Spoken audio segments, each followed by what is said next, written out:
Now the 11th part is there. It says two cards are drawn successively with replacement from a well-shuffled pack of 52 cards. Find the probability distribution of the number of aces drawn and also find the mean and the standard deviation of the distribution. So सबसे पहले हमारा काम होगा P find out करना, and here in this case aces draw हो रहे हैं. aces कितने होते हैं in total हमारे? It's 4/52. probability क्या हो जाएगी? सक्सेस इवेंट क्या हो जाएगा? Drawing an ace from 52 cards. So 4/52. That's 1/13 in this case. Q की वैल्यू हमने फाइंड आउट करनी है तो वो कैसे आएगी? 1 minus P. That would be 12/13. And in this case is 2. 2 हमें दिया हुआ as 2 cards are being drawn. तो हमारे पास X की वैल्यू क्या हो जाएगी? It's 0, it's 1, it's 2. तो probability हम 0 पे फाइंड आउट करेंगे सबसे पहले तो. That's a combination of 2 and 0. Q की वैल्यू हमारी 2 हो गई, combination of 2 and 0 is 1.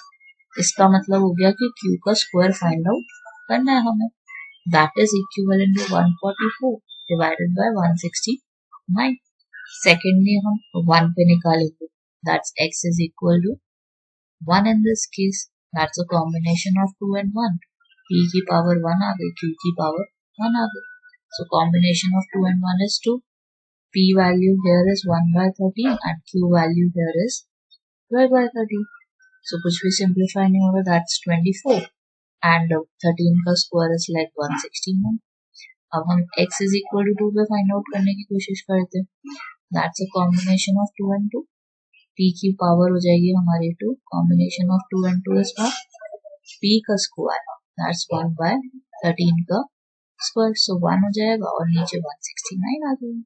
That's your required probability distribution. अब हमने कुछ इसके और numbers find out करने हैं, like mean निकालना है, standard deviation निकालना है. तो mean तो ऐसे भी निकल सकता है, like multiplying n and p. That's my mean value. तो n यहाँ पे हमारे पास कितना हो गया? That's 2 and p in this case is 1/13. So 2/13 हो जाएगा. Variance कैसे निकलता है हमारा? n into p into Q. So multiplying all of them, P is 1/13 and Q is 12/13. That's 24/169. And if you wanted to find the standard deviation, that's the root of variance value. So root of 24/169 would be there. So it would be equivalent to 2√6 और 169 का square होता है हमारा 13 का square root से cancel of हो जाएगा.